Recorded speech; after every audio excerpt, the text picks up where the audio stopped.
Our goal is actually to make improvements to search that just answer the user's information need, get them to their answer faster and faster, so that there's almost a seamless connection between their thoughts and their information needs and the search results that they find.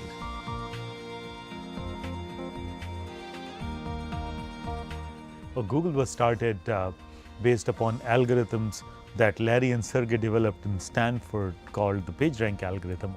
And they used that algorithm to indeed build a very novel way of searching the web. What was happening at that point was there was this huge explosion of content on the web, a bigger explosion of information than had ever happened before, and it was getting increasingly hard to find the piece of content you wanted.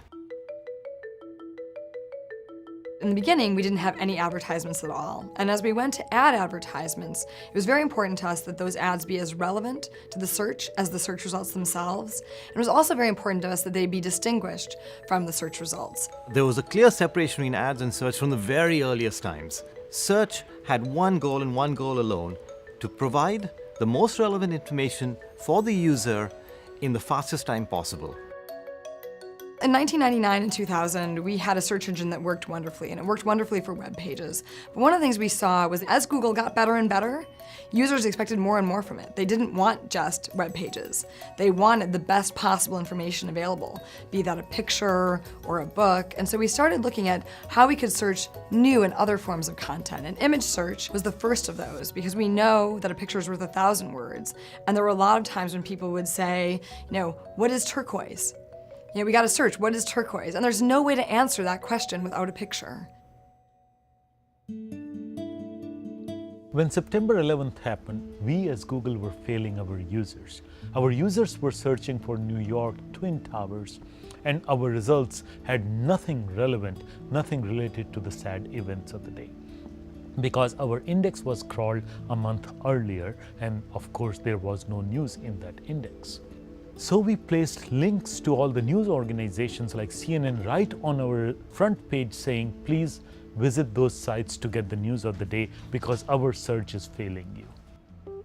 My friend Krishna and I were attending a conference at the time, and Krishna started thinking about the problem, saying if we could crawl news quickly and we can provide multiple points of view about the same story to our users, wouldn't it be amazing? That was the birth of Google News specialized search service.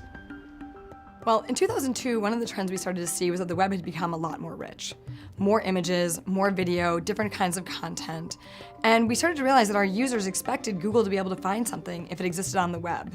They didn't care if it was text or a web page or news. They wanted it all in one place. And so we came up with this notion of universal search. The idea that you could just go to Google and no matter what type of content it was, we could find it. One of the challenges that came up in universal search is that we were really comparing apples and oranges. You can imagine these apples are web pages, and you can imagine an orange would be an image. When we look at ranking images, we know what the aspect ratio of an image is. How big is the image? How many pixels this image is? Is it a black and white image or a colored image? And all these signals are only relevant to images but are not relevant to web pages. And that's why universal search was such a hard task when we did it, because the science was not fully developed. We basically ended up putting things either on the top of the page, on the bottom of the page, or somewhere in the middle, because we didn't have a finer grained way of looking at the relevance, especially across different media types. And over the years, we developed our science tremendously. And today we are beginning to place several kinds of information in multiple positions on our result page as our algorithms get better and better.